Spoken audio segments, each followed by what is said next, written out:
ये बताएं अक्सर जोड़ों के मसले क्यों रहते हैं? खुराक ही सही नहीं है, जोड़ों के मसले तो रहने हैं। और यार मैं शादीशुदा जोड़ों की बात कर रहा हूँ। इसकी वजह यह है 4 दिन की जिंदगी है, 3 दिन शादी के फंक्शन में गुजर जाते हैं, पीछे रह गया 1 दिन, वो लड़ाई में गुजर जाता है। क्या मतलब, यानी आपकी नजर में शादी के फंक्शंस नहीं होने चाहिए?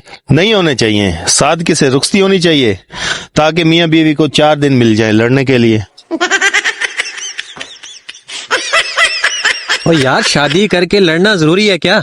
बिल्कुल जरूरी है, क्योंकि शादी और लड़ाई का चोली दामन का साथ है। वो कैसे?